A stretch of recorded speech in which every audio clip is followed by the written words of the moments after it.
Untuk mengetahui perkembangan kasus korupsi Tata Niaga Tima, kita sudah terhubung dengan jurnalis Kompas TV, Malaika Kridaman yang saat ini berada di Kejaksaan Agung Jakarta. Selamat siang Malaika, bagaimana perkembangan penyidikan kasus korupsi Tima di Kejaksaan Agung pasca penangkapan Henry Lee?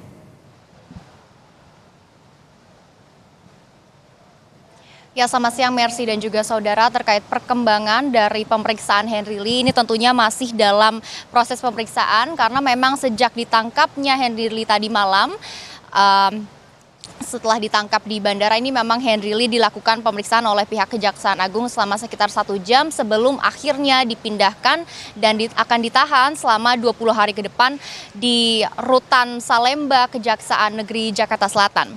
Untuk kronologi penangkapannya, tadi malam Henry Lee ditangkap setelah dirinya tiba di Singapura, tepatnya di Terminal 2F Bandara Soekarno-Hatta, di mana memang ia menjadi tersangka dari kasus dugaan korupsi dan tindak pidana pencucian uang terkait pengelolaan timah di PT Timah Tbk. Dan berdasarkan keterangan dari Dirdik Jampitsus Kejagung Abdul Kohar di konferensi pers tadi malam, ini ia mengatakan bahwa pada tanggal 29 Februari ini Henry Lee sudah pernah diperiksa penyidik sebagai saksi, namun memang selama penyidikan berlangsung Henry Lee belum pernah memenuhi panggilan dari pihak Kejaksaan Agung.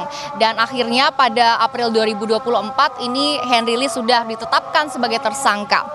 Dan penangkapan Henry Lee sendiri ini terjadi setelah ia diam-diam kembali ke Indonesia karena memang paspornya sudah dicabut oleh pihak imigrasi dan karena izin tinggalnya di Singapura sudah akan berakhir tepatnya pada tanggal 27 November 2024. Dan penangkapan ini juga merupakan hasil kerjasama antara Direktorat Penyidikan Jampitsus dengan jajaran intelijen serta Atase Kejaksaan Republik Indonesia di Kedutaan Besar RI di Singapura.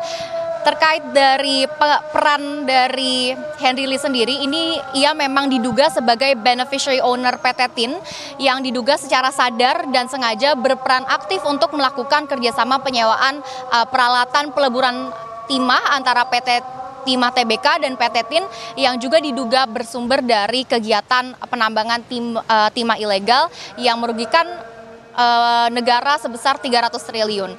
Henry Lee sendiri ini merupakan tersangka ke-22 dari 23 tersangka yang telah ditetapkan oleh pihak kepolisian, di mana setelah ditangkap tadi malam, Henry Lee diperiksa dulu oleh pihak Kejaksaan Agung selama 1 jam sebelum akhirnya dipindahkan ke Rutan Salemba dan akan ditahan selama 20 hari di Rutan Salemba Kejaksaan Negeri Jakarta Selatan. Mercy. Terima kasih jurnalis Kompas TV, Malaika Kridaman yang melaporkan langsung dari Kejaksaan Agung.